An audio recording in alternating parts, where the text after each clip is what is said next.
வணக்கம். காளி அஷ்ட கர்ம மாந்திரீக பயிற்சி.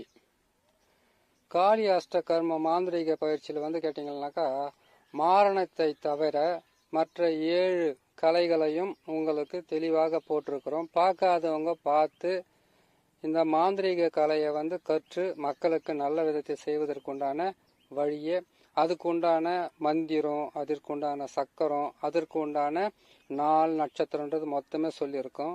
அதை கேட்டு பயன்பெறுங்க, செய்து நீங்கள் வெற்றி பெறுங்க. சரி, இப்போ செய்கிறது கேட்டிங்களானாக்கா, அதாவது ஒரு மையன்றது அஷ்ட கருமத்துக்கு மை, சகல வகையான வசியத்துக்கும் மை இருக்கு. அஷ்ட கருமத்துக்கும் மை, 8 வகையான கருமங்களுக்கும் மையன்றது நல்ல பொருட்களை சேர்த்து செய்யும் போது அது நற்காரியங்களுக்கும் வசியத்துக்கும் ஸ்தம்பனத்துக்கும் இதுக்கெல்லாம் நம்மளுக்கு பயன்படும்.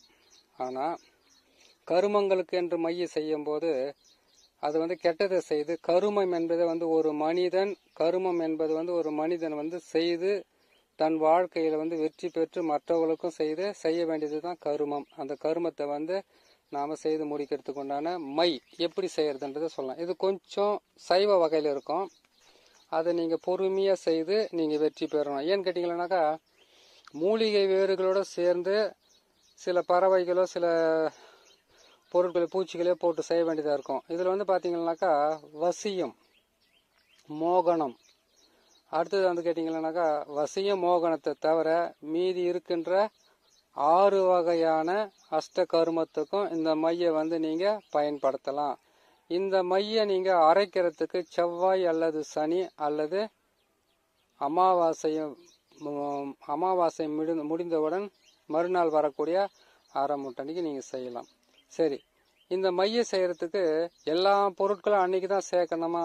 இல்லை, செவ்வாய்க்கிழமை அன்னைக்கு நீங்கள் பொருட்களை சேகரிக்க ஆரம்பிக்கலாம். இந்த பொருட்களை எல்லாம் சேகரித்து அப்படியே நிழலில் வச்சுக்கிட்டே இருங்க. அதை வச்சுட்டு நான் சொல்கிற மாதிரி செவ்வாய்க்கிழமை அன்னைக்கு செய்யுங்க, சனிக்கிழமை அன்னைக்கு செய்யுங்க, அமாவாசைக்கு மறுநாள் செய்யுங்க. செய்து முடித்து இதை கொண்டு போய் கரெக்டாக பார்த்தீங்கன்னா 27 நாள் இடுகாட்டில் வைக்கணும். அதுக்கப்புறம் கேட்டிங்கன்னாக்கா 27 நாள் மயானத்தில் புதைச்சி வைக்கணும். அது பிணத்தை எரிக்கிற மயானமாக இருந்தால் பரவாயில்ல. நாங்கள் எப்படிங்க, நாங்கள் கேட்டிங்கன்னாக்கா கிராமத்தில் இல்லை, நாங்கள் சிட்டியில் இருக்கிறோம். அப்படி நாங்கள் எப்படி செய்யறதுன்னு கேட்டிங்கன்னாக்கா, சிட்டியில் இருக்கிற எல்லாருமே கிராமன்றது ஒன்றுலேருந்து தான் நம்ம போயிருப்போம். அந்த மாதிரி உறவினர்கள் இருக்கக்கூடிய அந்த கிராமத்தில் போய் இந்த பொருள் எல்லாம் ஈஸியான பொருள், கஷ்டமான பொருள், எல்லா பொருளுமே சேர்ந்து வரும். கொஞ்சம் எல்லாமே நம்ம கைக்கு எட்டன தூரத்திலே இருந்தாக்கா அதனுடைய மதிப்பு தெரியாதுன்னு சொல்லுவாங்க. கொஞ்சம் நீங்கள் உழைத்து கஷ்டப்பட்டு இந்த மையை செய்துக்கிட்டீங்கன்னாக்கா ஒரு தலைமுறைக்கு இதை நீங்கள் பயன்படுத்தலாம். வசிய மோகனத்தை தவிர மற்ற 6 வகையான கருமங்களும் செய்வதற்கு இந்த மை உங்களுக்கு மிகவும் உதவியாக இருக்கும். இந்த மையாகப்பட்டது ஒரு சிறு துளியை எடுத்து ஒரு தகுட்டில் எழுதி குழந்தைங்களுக்கு கட்டினாக்கா தோசை முதல் கொண்டு பாலரிசிட்ட தோசை வரைக்கும் மொத்தமே விலைக்கு போகிறதுக்கு வாய்ப்புகள் இருக்கும். அது மட்டும் இல்லாமல் சோடை, அதாவது முனி அடிச்சிருச்சு, காற்று அடிச்சிச்சு, காற்று பிடிச்சிக்கிட்டு இருக்குது, இது எல்லாமே உங்களுக்கு மிகப்பெரிய ஒரு வெற்றியை கொடுப்பதற்குண்டான மையை தான் சொல்லியிருக்கேன். இந்த மையை செய்து வைக்கிற உங்களுக்கு இது செய்கிறதுக்கு குறைஞ்சது ஒரு 48 நாள், அதான் கேட்டிங்கன்னாக்கா 27 நாள் மயானத்திலையும் 27 நாள் இடுகாட்டில் இருக்குதுன்னு கேட்டிங்கன்னா, இதுவே பார்த்தீங்கன்னா உங்களுக்கு 2 மாதம் ஆகிடும். பொருட்களெல்லாம் சேர்த்து சேகரித்து செய்து முடித்து எல்லாமே 108 நாள் ஆகிடும். இந்த 108 நாள் என்பது கொஞ்சம் தெளிவாக சொல்கிறேன், புரியுற மாதிரி கேட்டுக்குங்க. 1க்கு 2 முறையோடு கேளுங்க. ஏன்னு கேட்டிங்களா, அந்த 108 எல்லாமே சொல்லிக்கிட்டு இருப்பாங்க. 108 குடத்தை தண்ணி கொண்டு போயிட்டு பிள்ளையார் மேலே ஊற்று, 108 குடம் தண்ணி கொண்டு போயிட்டு சிவனுடைய லிங்கத்து மேலே ஊற்று, 108 நாள் நீ உபவாசம் இரு, 108 நாள் நீ இது செய்யுன்னு சொல்கிறாங்க இல்லையா. இதனுடைய பரம ரகசியத்தை கொஞ்சம் சொல்கிறேன், கேட்டுக்குங்க. 9 கிரகம், 12 ராசி, 27 நட்சத்திரம், இது அனைத்தும் சேர்ந்தது 27 நட்சத்திரத்துக்கும் 3 பாதங்களாக 108 பாதம் வரும். அந்த 108 பாதத்தையும் நீங்கள் சரி செய்கிறீங்கன்றது அர்த்தம். மாந்திரிக உங்களுக்கு வசமாச்சின்னு அர்த்தம். அந்த 108 கேட்டீங்கன்னாக்கா ஒரு மனிதன் எத்தகையான நேரங்களில் பிறந்தாலும், எந்த நட்சத்திரத்தில் பிறந்தாலும், எந்த திதியில பிறந்தாலும், எந்த கரணத்தில் பிறந்தாலும், எந்த யோகத்தில் பிறந்தாலும் அந்த 108 பாதத்துக்குள்ளவே அடக்கமாகி உங்களுக்குள்ள வந்து சர்வமும் உங்களுக்குள்ள சர்வமும் வந்து அடங்கி உங்களுக்கு வந்து அது வசியமாகி உங்களுக்கு வந்து மற்றவங்களுக்கு செய்யறதுக்கு நீங்க ஒரு மாந்திரிகர் ஆகிறதுக்காக தான் அந்த 108, 108, 27, 18 போவாங்க. புரியுதுங்களா? அதே மாதிரி கேட்டீங்கன்னாக்கா ஒரு மனிதன் மாந்திரிகத்தில் வெற்றி பெறணும்னு கேட்டீங்கன்னாக்கா முதல்ல கஷ்டப்படணும். ரொம்ப கஷ்டப்பட வேண்டியதாக இருக்கும். ஏன்னு கேட்டீங்கன்னாக்கா எந்த பொருளுமே ஈஸியாக கிடைக்காது. அப்படி ஈஸியாக நீ வெற்றி பெற்றுட்டியா, அந்த வெற்றி ஆகப்பட்டது உங்களுக்கு வந்து நிரந்தரமாக நிலைக்காது. நான் போன வருஷத்துல நல்லா இருந்தேன், இந்த வருஷத்துல நல்லா இல்லைன்னு கேட்டீங்கன்னாக்கா போன வருஷம் உனக்கு நல்லா இருந்துச்சு நேரம், இந்த வருஷம் நல்லா இல்லைன்னு அர்த்தம். போன வருஷமெல்லாம் கடுமையா உழைத்தேன், கெட்ட நேரங்களில் கடுமையாக உழைக்க வேண்டும், உழைத்து நல்ல நேரம் வருவதற்குள்ளாக அதற்கு உண்டான பலன்களையும் அதுக்கு உண்டான வேலைகளும் செய்து நம்மளை பக்குவப்படுத்திக்கணும். ஒரு நாள் விஷயம் கேட்டுக்குங்க. கிருஷ்ண பரமாத்மா பஞ்ச பாண்டவர்களை வந்து துரியோதனங்கிட்ட இருந்து, அதாவது கேட்டீங்கன்னா கௌரவர்கிட்ட இருந்து பஞ்ச பாண்டவர்களை காப்பாத்துறதுக்காக நீங்க காட்டுக்கே போயிடுங்க சொல்லி அனுப்பி வச்சுக்கிறாரு. எதுக்குன்னு கேட்டீங்கன்னா நேரம் சரியில்லை. அப்போ கிருஷ்ண பரமாத்மானுடைய பேச்சை கேட்டுக்கிட்டு போக வச்சுதான் அவங்க வந்து திரும்பவும் நாட்டை பிடிச்சு வந்து வாழ்ந்தாங்க. நல்ல நேரத்தில் உள்ள வாழ்த்தாரு. அவரும் மாந்திரிகம், ஜோதிடம், சகல கலையும் கற்று பல வகையான போர்க்காலத்தில் வந்து எல்லா வகையான வேலையும் செய்த கிருஷ்ண பரமாத்மாவே அப்படி இருக்கும்போது மனிதன் நம்ம ஏமாத்துறோம். அதனால நான் சொல்ற இந்த மூலிகைகளை சிரமப்பட்டு சேர்த்துக்குங்க. கஷ்டப்பட்டாதான் எல்லாமே கிடைக்கும். பலசரக்கு கடையில் வந்து எங்கள் ஊரில் இருக்கிறது ஒரு கடை தாங்க இருக்குது, நாட்டு மருந்து கடை. அந்த கடையில் போய் கேட்டால் அது இல்லைன்ட்டாங்க. இன்னொரு நாட்டு மருந்து கடைக்கு போ. நான் இங்கேருந்து கேரளா வரைக்கும் போனேன் மூலிகைங்களுக்காக. அந்த மாதிரி நீங்கள் போங்க, போயிட்டு தேடி எல்லாமே சேகரித்து கொண்டு வந்து நான் சொன்ன நாள் செவ்வாய்க்கிழமை. அவசரப்பட்டு செய்யக்கூடாது, ஆவேசப்பட்டு செய்யக்கூடாது. ஆத்திரம் அறிவுக்கு சத்ரு. முதல்ல வந்து ஒரு பிரச்சனையை முடிக்கணும்னு கேட்டாக்கா அந்த பிரச்சனைக்கு திசைன்னு ஒன்று இருக்குது, திக்குன்னு ஒன்று இருக்குது, நேரம்னு ஒன்று இருக்குது, காலம்னு ஒன்று இருக்குது, ஆயன சயனம்னு ஒன்று இருக்குது. எல்லாமே உக்காந்து யோசனை பண்ணி செய்யணும். எல்லாருக்குமே வெற்றி கை கூடுவதில்லை. கை கூடியவர்கள் அந்த ரகசியத்தை சொல்லுவதில்லை. உங்களுக்கு மனசார மனம் திறந்து சொல்கிறேன், கேட்டு பயன்பெறுங்க. சரிங்களா? சரி, இது செய்யறதுக்கு உண்டான நாள் சொல்லியாச்சு, அதை புதைச்சி வைக்கிறதுக்கு உண்டான இடமும் சொல்லியாச்சு. 27 நாளில் வந்து இதுக்கு சைவம் தான். சைவத்தை உங்களால் கொடுக்கறதுக்கு என்னால் அவ்வளோ சக்தி இல்லைங்க அப்படின்னு சொன்னீங்கன்னாக்கா எலுமிச்சம்பழத்தை வந்து நீங்கள் பலியாக கொடுக்கலாம். 27 நாளும் கொடுக்கணும். ஆரம்பத்தில் வந்து ஒரு கோழி, கடைசியாக முடிக்கும் போது ஒரு கோழி. 27 நாள் எலுமிச்சம்பழத்தை 25 நாள் எலுமிச்சம்பழத்தை பலியாக கொடுத்து 27ஆவது நாள் கொடுக்கலாம். நீங்கள் அந்த மையை எடுக்கும்போது எந்த இடத்துல அதை புதைச்சி வச்சுருந்தீங்களோ அங்கேருந்து சிறிது அதாவது சிறு துளி மண்ணாவது எடுத்து அதில் போடணும். மயான எரிமேடையில் அதை நீங்கள் வச்சு எடுக்கிறீங்கன்னு கேட்டீங்கன்னாக்கா அதுலேருந்து மயான சாமிலேருந்து ஒரு துளியாடு எடுத்து போகணும், கரெக்டாக வேலை செய்யறதுக்காக. புரியுதுங்களா? இதெல்லாம் கொஞ்சம் ஞாபகமாக செய்யுதுங்க. 1க்கு 10 முறை அதை கேட்டு செஞ்சுக்குங்க. அடுத்ததாக இதை மந்திரம் சொல்கிறதுக்கு உண்டான நாட்கள் பார்த்தீங்கன்னாக்கா செவ்வாய்க்கிழமை அன்னைக்கு ஆரம்பிங்க. இந்த செவ்வாய்க்கிழமை ஆரம்பிச்சிங்கன்னாக்கா ஒரு 27 நாளுக்குள்ளே இந்த மந்திரத்தை சொல்ல முடியுங்க. இது வந்து கேட்டிங்கன்னாக்கா மிகவும் உயர்ந்த மையன்றதுனால, அதாவது அஷ்ட கர்ம மையன்றதுனால இந்த மையாகப்பட்டதை வந்து நீங்கள் 1008ன்றது வந்து கம்மி. 10,008 சொல்லுங்கள், 1,08,000 கூட சொல்லலாம் தாராளமாக. நீங்கள் மந்திரத்தை சொல்ல சொல்ல சொல்ல சொல்ல அந்த மையாகப்பட்டது மிகவும் வலிமை பெற்று நீங்கள் எடுக்கின்ற எல்லா வகையான ஒன்று சொல்லட்டுங்களா, மாந்திரிகத்தில் வெற்றி பெறுறவங்க வந்து என்ன சொல்லுவாங்க கேட்டீங்கன்னாக்கா பெரிதாக வந்து வெளியில் போய் காட்டிக்க மாட்டாங்க. நான் சாமியார், நான் அதை செஞ்சிட்டேன், நான் இதை செஞ்சிட்டேன், இப்படி பண்ணிட்டு சொல்ல மாட்டாங்க. அதாவது மறைமுகமாக ஏவி விடக்கூடிய இந்த மாந்திரிக கலையை வெளிப்படையாக பேசும்போது பலிதம் என்பது குறைவாகத்தான் கிடைக்கும். வெற்றி பெற்றவங்க ரகசியமா இருப்பாங்க. பணக்காரங்க எப்பவுமே நான் பணம் வச்சுருக்கேன் நான் சொல்றாங்க, இல்லை அரசியல்வாதிங்க நான் அரசியல்வாதி ஆகிட்டுக்கிறேன்னு சொல்லிட்டு உங்ககிட்ட தான் சொல்லிக்கிறாங்களா. அவங்க அரசியல்வாதி ஆகிறதும் இவங்க பணக்கார ஆகிறதுங்களும் அவங்கள சுற்றி இருக்கிறவங்களுக்கு தான் தெரியுமே தவிர இவங்களுக்கு தெரியாது. அந்த மாதிரி என்ன பண்ணுறேன்னு கேட்டீங்கன்னாக்கா முதல்ல நீங்கள் மாந்திரிகர் ஆகணும்னு கேட்டாக்கா வெற்றி ஒன்றே உங்களுடைய குறிக்கோளாக எண்ணி நீங்கள் போகணும். அதை விட்டுட்டு நானும் வந்து மந்திரவாதி அந்த ஊரில் கற்றுக்கணும் இந்த ஊரில் அதெல்லாம் சொல்லிக்கிட்டே இருந்தீங்கன்னாக்கா ஊரில் இருக்கிறவன் அவன் சும்மா தான் ஏன் சொல்லிக்கிட்டு சுற்றின்னு இருக்கிறான், அவன் போய் என்ன செய்ய போகிறான்னு சொல்லிட்டு உங்கள் பேர் அடிபட்டுரும். அதனால தான் சொல்கிறேன், பேரை வந்து என்றைக்குமே இதுவாகக்கூடாது. சரிங்களா? அனுபவமே மிகுந்த ஆசான், மிகப்பெரிய ஆசான்.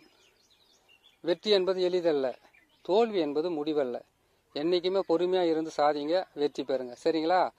இந்த எலுமிச்சம்பழத்தை போயிட்டு அந்த மைக்கு வந்து இடுகாட்டில் வைக்கிற அந்த மை அரைச்சி வைக்கிற இடத்துல வந்து இதை வைக்கிறதுக்கு வந்து கேட்டிங்கன்னா அந்த காலத்தில் வந்து யானை தந்தத்தில் போட்டு வச்சுக்கிறாங்களா. இப்போ யானை தந்தத்தை தேடின்னு போனோம்னாக்கா நம்ம பின்னாடியே வரவங்கடிங்களாம் வந்துடுவாங்க. அதனால தொட்டு நம்ம அதெல்லாம் தூக்கி போட்டுட்டு இந்த மூங்கிலினுடைய ஜாடி மாதிரி செய்ய சொல்லிக்கிறாங்க. அது கூட வேணாம், மண் பாத்திரமே வாங்கிக்கோங்க.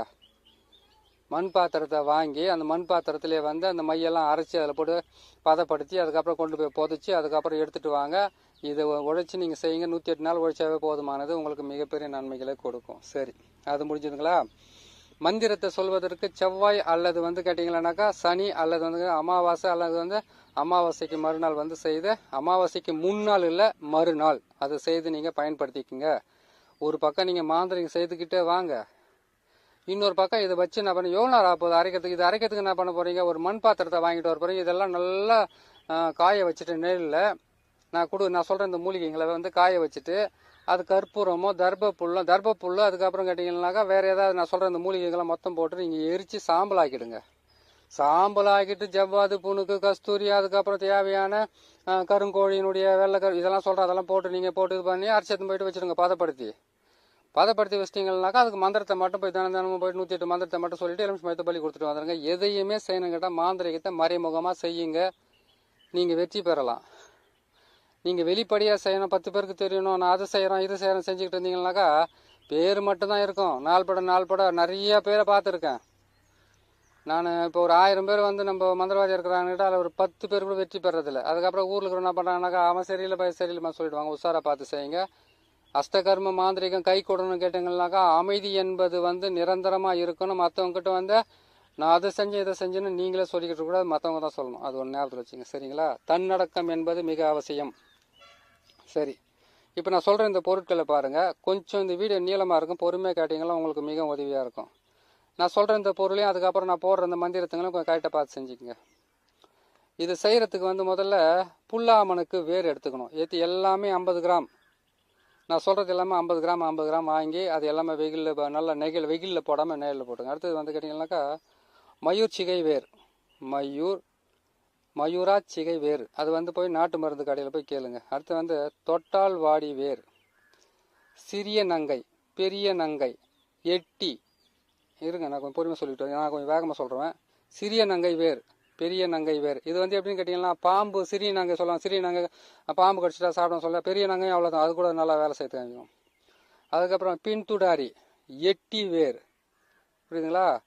காக்கடம் வேர், காக்கடை பூ தெரியுங்களா, அதனுடைய வேர். அதுக்கப்புறம் கேட்டிங்களானாக்கா எருக்கன் வேர், வெள்ளை எருக்கன் வேர், அதையும் எடுத்துக்கோங்க. அதுக்கப்புறம் கேட்டிங்களானாக்கா புன்னை வேர், இதையும் எடுத்துக்கோங்க. அதுக்கப்புறம் கேட்டிங்களானாக்கா நிலாச்சுரிங்கன்னு சொல்லுவாங்க, அதனுடைய வேரையும் எடுத்துக்கோங்க. இதெல்லாம் எடுத்துக்கிட்டு சிறிய நங்கை பெரிய நங்கை சொல்லியிருக்கேன் பாரு, அதையும் எடுத்துங்க. இது எல்லாமே வாங்கிட்டு வந்து அதுக்கு பிறகாக இதை செய்ய வேண்டியது இது பாருங்கள். இதை வந்து என்ன பண்ண கேட்டீங்கன்னாக்கா வீட்டில் வந்து நாகமல்லி வேர் கூட எடுத்துக்கணும். நாகமல்லி வேர் அது வந்து மரம் இருக்குது. நாகமல்லி மரம் எதுன்னு கேட்டிங்கன்னாக்கா கிராமத்தில் இருக்கிறவங்க சொல்லுவாங்க. இல்லைன்னு கேட்டால் நாட்டு மருந்து கடையில் நிறைய கிடைக்கும். ஆனால் நல்ல இடத்துங்களை தேடி போய் பாருங்கள். அது சிட்டிலனாக்கா ரொம்ப நாள் அவங்க வந்து அதை கேட்டிங்கன்னா 40 வருஷம் 50 வருஷம் ஒருத்தர் கடை வச்சுக்கிறாங்க. அவங்களுக்கு அதனுடைய பேர் தெரிஞ்சு இங்கே போய் வாங்கிக்கணும்னு சொல்லுவாங்க. அங்கே போய் தேடி பார்த்துங்க. இந்த வேர் எல்லாம் சேர்த்துக்குங்க. அதுக்கப்புறம் என்ன பண்ணி கேட்டிங்கனாக்கா இந்த இரட்டை வால் குருவின்னு சொல்லுவாங்க பார்த்தீங்களா, இரட்டை வால் குருவி கருப்பாக இருக்கும், அதுக்கு மட்டும் தான் ரெட்டை வால் இருக்கும். அந்த குருவி நீங்கள் வந்து மலைவாசம் கிட்ட போய் கேட்டிங்கன்னா அந்த குருவி அவங்க கொடுப்பாங்க. அந்த குருவியை போயிட்டு வாங்கிட்டு வாங்க. சரி, என்னால் அந்த குருவியெல்லாம் வாங்க முடியாதுங்க, அது குருவியை போயிட்டு யார் கேட்டு நோக்காண்டுப்பாங்க. இல்லை, அது முக்கியமாக தேவைப்படக்கூடிய ஒரு அது ரொம்ப மோசமாக வேலை செய்கிறது. அந்த குருவியை பற்றி தனி பதிவே போகிறேன் நான் ஒரு முறை, அதெல்லாம் மை செஞ்ச எந்த அளவுக்கு வேலை செய்யணும். அதனால் இந்த வேரையெல்லாம் என்ன பண்ணுங்க, நாகமல்லி வேர் நான் சொன்ன இந்த வேரெல்லாம் வந்து வீட்டில் வந்து நிழலில் போட்டு நல்லா உலர்த்தி காய வைங்க. காய வச்சு இடித்து பொடியாக்குங்க. பொடியாக்கிட்டு வேற போட்டு கருப்பூரத்தை போட்டு எரியலன்னு சொல்லக்கூடாது, இடித்து பொடியாக்கி அதையும் காய வைங்க. காய வச்சுட்டு தர்பப்புல் அதுக்கப்புறம் அருகம்புல் சேர்த்துக்குங்க. அருகம்புல் சேர்த்து இது எல்லாமே சேர்த்து ஒன்றா வச்சிருந்து கடையில் போயிட்டு என்ன பண்ணுங்க, எட்டி அதை கேட்டிங்களா எட்டி விதை இருக்குது பார்த்தீங்களா, அதனுடைய எண்ணெய் இருக்குதான்னு கேட்டு வாங்கிக்கோங்க. எட்டி எண்ணெய்ன்றது புரியுதுங்களா உங்களுக்கு? அங்கே போய் கேட்டிங்கன்னா சொல்லலாம். சரி, அது கிடைக்கலாம் வேப்ப எண்ணெய் வாங்கிக்கோங்க.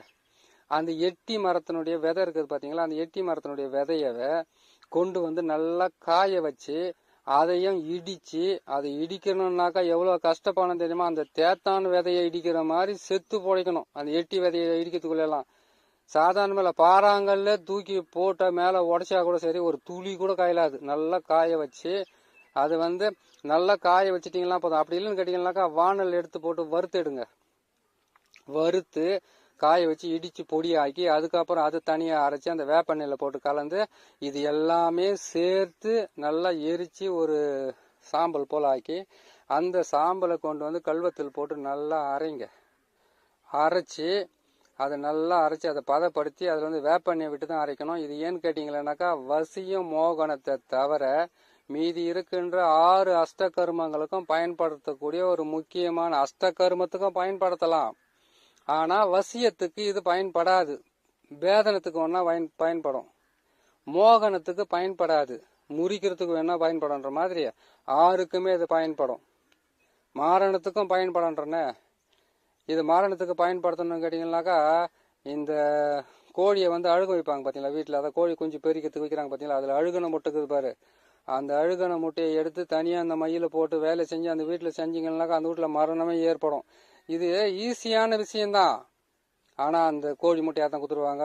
நீங்களே அதை வைக்கணும், ரெடி பண்ணி அது அழுகணும். அது வேணான்னு விட்டுட்டு கோழி விட்டு போயிடுச்சிங்கனாக்கா அப்ப அது கோழி குஞ்சு அதுல இல்லைன்னு அர்த்தம், அது அழுகிடுச்சுன்னு அர்த்தம். அந்த அழுகன முட்டையை எடுத்து செய்தீங்கன்னாக்கா எவ்வளவு ஸ்மெல் வரும், வீட்டு உள்ளே உக்கார முடியாது, அவ்வளவு கப்படிக்கும். அது ஒன்று சொல்லிட்டுங்களா, கெட்டதுன்னாவே துர்நாற்றம், தேவையில்லாதது, முடியாதது, அசிங்கம், இதுதான் கெட்டது. அதனால கொஞ்சம் பொறுமையாக செய்துக்குங்க. இந்த மையை அரைச்சி பதப்படுத்துறதுக்கு புதைக்கிறதையும் செவ்வாய் அல்லது சனி அல்லது அமாவாசை மறுநாள் உக்காந்து புதைச்சிட்டு 27 நாளைக்கும் நான் கொடுக்குற அந்த மந்திரத்தை முக்கியமாக சொல்ல. மையத்தை வச்சுட்டோமா, ஊரில் இருக்கிறவங்க முதல்ல நான் ஒரு மைய செய்யிட்டேன், நான் ஒரு மைய செய்யிட்டேன்னு சொல்றதெல்லாம் ஒரு ஆள் கிடையாது. அதை செய்து உங்களை பாதுகாக்கிறதுக்காக வச்சுங்க. யாருடைய பேரை நீ தகுட்டுல எழுதி அந்த வேப்பண்ணையை இழுத்து அது மேலே அந்த இதெல்லாம் தடவிட்டு காண்டி இதை போட்டுட்டு தலைகீழா வச்சு காண்டி நீ கீழே வேப்பண்ணை போட்டு விளக்கேற்றினாவே இங்கே அந்த தகுடு கருகும் போது அங்கே அவங்களுடைய வாழ்க்கையும் கறிக்கப்படும், அவங்களோட வாழ்க்கையும் கறிக்கப்படும், தொழிலும் கறிக்கப்படும். அப்படி வேலை செய்யக்கூடிய மையை தான் உங்களுக்கு நான் சொல்லிக்கிட்டு இருக்கேன். இந்த மையை செய்து மிகவும் பயன்படுத்துறதுக்கு உண்டான நாட்களையும் சொல்லியிருக்கேன். நான் கொடுக்குற இந்த மந்திரமாகப்பட்டது நீ எவ்வளவு லட்சம் கணக்கில் நீ உரு போட்டாலும் உனக்கு மிகப்பெரிய வெற்றியை கொடுக்கும். அஷ்டகர்மத்தில் வசின்றது என்ன? என் புருஷன் என்னை அடிக்கிறாரு, கொடுமைப்படுத்துறாரு, என் பொண்டாட்டி இந்த மாதிரிலாம் என்னை உதாசனப்படுத்துறாங்கன்னு சொல்றது 100ல் 2 பேர் வருவாங்க. மீதம் உள்ள எல்லாமே என்ன சொல்லுவாங்க, எனக்கு அது வேணும் இது வேணும், அவங்கள முறிச்சிடணும், கையை காலை முடைக்கணும், கண்ணு தெரியாம போயிடணும், வியாபாரத்தை விட்டுட்டு போயிடணும், செய்யற தொழில் அப்படி அபுக்குன்னு போயிடணும், இன்னாவோ இவங்க என்னமோ தொழிலை செஞ்சு வச்சு அவங்களுக்கு கொடுத்து அவங்கள முன்னேற்றி விட்ட மாதிரியே சொல்லுவாங்க. ஒரு கால் அவங்களுக்கு கொஞ்சம் பணத்தை கொடுத்து உதவி செஞ்சுக்கலாம், என்ன பண்ணிக்கலாம். ஆக மொத்தத்தில் அஷ்ட கருமன்றது நீங்க எடுத்துட்டீங்கன்னாவே நன்மைகள் என்பது குறைவாகவும் தீமைகள் என்பது அதிகமாக செய்ய வேண்டிய ஒரு மனிதராகவே இருப்பீங்க நீங்க. இன்னொன்னு சொல்லட்டுங்களா, மந்திரவாதிங்க யாருமே உருப்பிட்டதே இல்லைன்னு சொல்லுவாங்க. ஆனா இந்த மாதிரி மையெல்லாம் இருந்து அவங்களுக்கு செய்து கொடுங்க, அவங்களும் நல்லா இருக்கட்டும், நீங்களும் நல்லா இருப்பீங்க. என்கிட்ட அந்த மையை செய்து கரெக்டாக ரெடி பண்ணிட்டு இதுக்கு உண்டான என்ன பண்ண கேட்டீங்களானாக்கா இந்த மையை கொஞ்சம் வச்சுக்கிட்டு அதுக்கப்புறம் முட்டியில போட்டு எழுதி கொடுக்குறதா தகுட்டில் போட்டு எழுதி கொடுக்குறதான்றது நான் சொல்றேன் உங்களுக்கு. நான் இந்த மந்திரத்தை ஒழுங்கா படிச்சுக்குங்க. அதாவது ஒருத்தருக்கு நம்ம கேட்டீங்கன்னாக்கா வசிய மோகனத்தை விட்டுட்டு மீதம் உள்ள எல்லா தகடும் உங்களுக்கு சொல்லியிருப்பேன் இல்லையா, அந்த தகடுல கரெக்டாக அவங்களுடைய பேரெல்லாம் போட்டு எழுதிட்டு அடுத்தது நாளையிலிருந்து சக்கரங்களை எந்த தகுட்டுல எப்படி வரைகிறது, சிவருத்ர மாந்திரிகன்னு ஒன்று இருக்கு, அதனுடைய சக்கரத்துங்களை நான் போட்டு இந்த மாதிரி தான் பேரெல்லாம் எழுதணுன்றதை உங்களுக்கு நான் சொல்றேன். அது தனிப்பதிவாக வரும். ருத்ர சிவருத்ரன்னு சொல்லுவாங்க. சிவருத்ர அஷ்டகர்ம மாந்திரிக ஒரு கலைன்னு ஒன்று இருக்கு. அதுல கேட்டீங்கன்னாக்கா நமச்சிவாயம் என்ற எழுத்துக்களே மாறி மாறி போடணும். 4ஆம் வீடாக திருப்பி போடும்போது அது ஒரு மாந்திரிக கலையாக மாறி மிகவும் கை கொடுத்து உங்களை வெற்றி காண வைக்கிறது. பசும்பால்லையும் மாட்டு கோமியத்திலையும் அப்படி இல்லைன்னு கேட்டீங்க, பசுமாட்டு கோமியத்திலையும் அப்படி மஞ்சள் தண்ணிலையும் அதுக்கப்புறம் தேன் அதுக்கப்புறம் கேட்டீங்கன்னா சில வகையான பொருட்களை வச்சு உங்களை வெற்றி பெற வைக்கக்கூடிய ஒரு மிகப்பெரிய ஒரு மாந்திரிக கலை அஷ்டகர்மத்தில் 8 நாளிலிருந்து அது போட்டுக்கிட்டு வரேன். நாளைக்கு நல்லா பார்த்து நான் போட்டுக்கிட்டு வரேன். கொஞ்சம் பொறுமையா இருங்க. இந்த மந்திரத்தை நீங்கள் உக்காந்து என்ன பண்ணீங்கன்னாக்கா 1000க்கும் மேலே 10,000க்கும் மேலே லட்சத்துக்கிட்ட நீங்கள் உரு போட்டிங்கன்னா உங்களுக்கு மையாகப்பட்டது மிகவும் வலிமை பெற்று உங்களுக்கு எல்லா வகையான மாந்திரிகமும் பயன்படுறதுக்கு உதவியாக இருக்கும். தகுட்டில் தடவி கொடுக்கறது, அதுக்கப்புறம் அவங்கள கொண்டு போய் வீட்டில் தடவுறது, அதுக்கப்புறம் செய்கிற வேலை செய்கிற ஸ்தாபனத்தில் தடவுறது, வீட்டில் தடவுறது, அது எல்லாமே காலி பண்ணிட்டு ஓட வேண்டியது தான். காலி பண்ணிட்டு ஓட வேண்டியது, சண்டை போட்டுவிட்டு சாவுறது, அதுக்கப்புறம் ஒருத்தர் எதிரிகளை ஆக்குறது, விரோதிகளை ஆக்குறது, பல வகையில் துன்பங்களை கொடுக்கறது, அவங்க வீட்டில் வந்து லட்சுமி கடாட்சமே இல்லை தரித்திரம் கண்டிப்பாக ஓட்டிக்கிறது, இது எல்லாமே செய்யணும்னு கேட்டிங்கன்னாக்கா இதுக்கு அந்த அழுக வைக்கிறாங்க பார்த்தீங்களா கோழி, அதனுடைய முட்டை தேவைப்படும், சாக்கடை மண் தேவைப்படும். இது பல வகையில் கழிச்ச வச்சு தான் செய்திருக்காங்க. அதனால் இந்த மந்திரத்தை உக்காந்து பொறுமையாக உக்காந்து படித்து அந்த மந்திரத்தை உரு போட்டு இந்த மையை நீங்கள் உருவாக்கி வச்சுக்கிட்டு உங்கள் வாழ்க்கையில் வந்து மிகப்பெரிய நன்மையை நீங்கள் காணும்னு சொல்லி இன்னொரு நல்ல பதிவில் உங்களை நான் சந்திக்கிறேன். நன்றி, வணக்கம்.